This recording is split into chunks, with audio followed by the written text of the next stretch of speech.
여러분 안녕하세요. 다양한 한의계 소식 중 중요한 이슈 키워드를 발췌하여 국민 여러분들께 소개시켜드리는 한의학 이슈 브리핑 두 번째 시간입니다. 저는 MC를 맡은 대한한의사협회 상근한의사 최건희입니다.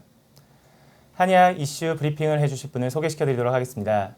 대한한의사협회 방대건 수석부회장이십니다. 안녕하세요. 예, 반갑습니다.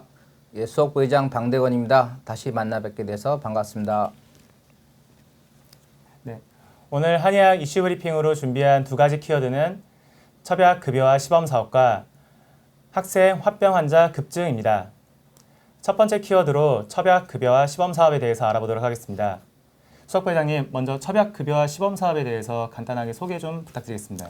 예, 첩약 급여화 시범 사업이라고 하면 국민 여러분들은 조금 좀 낯설게 들리실 수도 있겠습니다.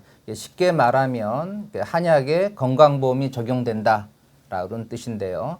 여러분들이 한의원에 가서 진단받고 처방받고 복용하는 한약에 이제 건강보험이 적용이 되어서 지금보다 좀 반에 못 미치는 가격으로 좀 더 수월하게 좀 복용할 수 있게 되었다는 겁니다. 문재인 정부 하에서 문케어라고 해서 기존에 보험이 적용되지 않던 그 비급여 항목들이 대거 이제 보험 적용이 되고 있는데 이번 첩약 급여화 시범 사업도 이제 그 중에 하나라고 보시면 되겠습니다. 그렇다면 국민 건강 증진을 위한 굉장히 좋은 사업인데요. 일부 단체에서는 지금 반대를 하고 있다고 들었습니다.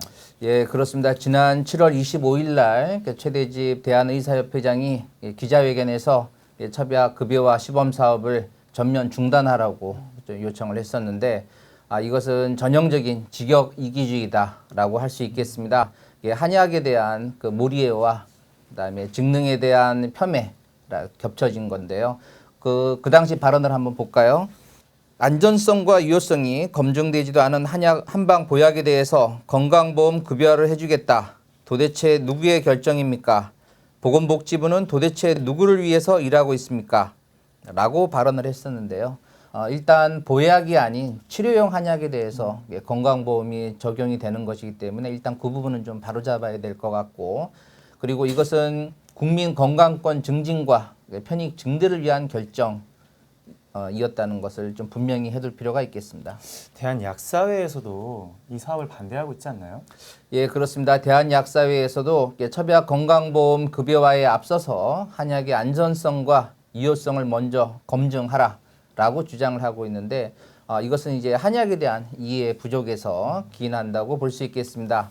아시다시피 한약은 지난 1000년 이상 수많은 임상례를 통해서 그 안전성과 유효성을 검증해 온 바가 있습니다.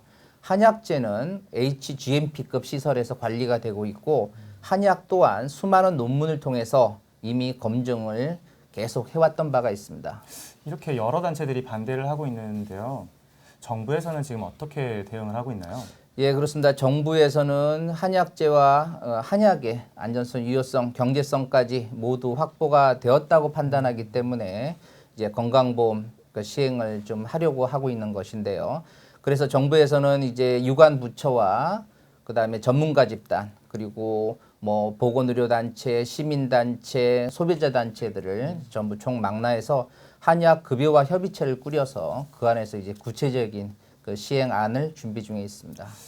첩약 급여화 시범 사업은 향후에 어떤 식으로 진행될 거라고 보시나요? 예, 좀 전에 말씀드렸다시피 한약 급여화 협의체에서 이번 8월 중으로 구체적인 안이 나오게 되면 아마도 9월, 10월경에 우리가 이제 건정심의라고 하죠. 건강보험정책심의위원회에서 심의를 해서 결정을 하면 내년 초부터는 아마도 이제 그 시범 사업이 시작이 될 수 있을 걸로 예상을 하고 있습니다. 네, 감사합니다.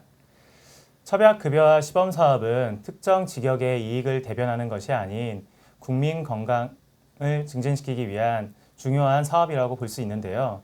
앞으로 더 멋진 안이 도출되어서 한의학이 국민 여러분들께 더욱 사랑을 받을 수 있도록 기대하겠습니다.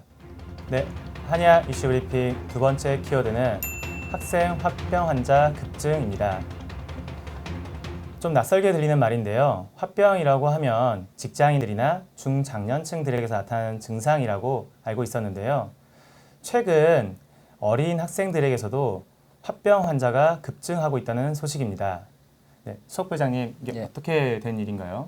예, 건강보험 심사평가원에서 나온 좀 통계 자료를 한번 볼까요? 2014년부터 2018년까지 화병으로 병원을 찾은 환자 중에서 40대 이상 환자는 1,779명에서 1,065명으로 감소한 반면에 10대 환자는 2배 넘게 증가한 것으로 나타나고 있습니다. 이렇게 어린 학생들에게서도 화병이 많이 나타나고 있네요. 화병이 나타나고 있는 이유는 무엇이라고 생각하시나요? 예, 그렇습니다. 우리가 화병이라고 하면 중장년층의 전유물이라고 인식을 해온 것이 사실인데 이것이 10대 어린 학생들에게까지 영향을 미치고 있는 것으로 나타나서 참으로 안타까운 상황입니다.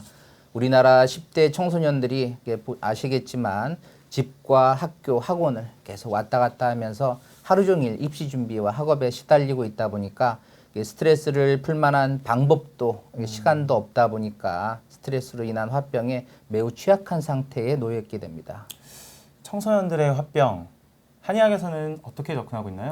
예, 한의학에서는 화병의 증상 완화 그리고 스트레스로 인한 그 몸의 상태를 개선하는 데 초점을 맞추고 있습니다.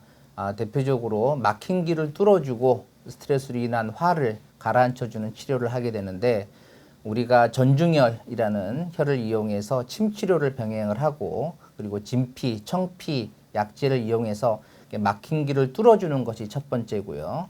두 번째는 우리 시오로 대표되는 약재로 스트레스로 인한 화가 올라올 때 그것을 좀 가라앉히고 몸과 마음의 여유를 찾게 해주는 그런 치료법을 같이 병행을 하게 됩니다.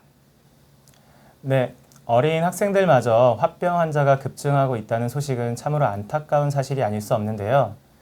이런 증상이 나타난다면 가까운 한의원에 가셔서 상담 받아보시기를 추천드립니다. 네, 수석 부장님 오늘 수고하셨습니다. 네, 고맙습니다. 네, 한의학 이슈 브리핑 두 번째 시간 여기서 마치도록 하겠습니다. 다음 시간에도 더 알찬 정보로 여러분들을 찾아뵙도록 하겠습니다. 감사합니다.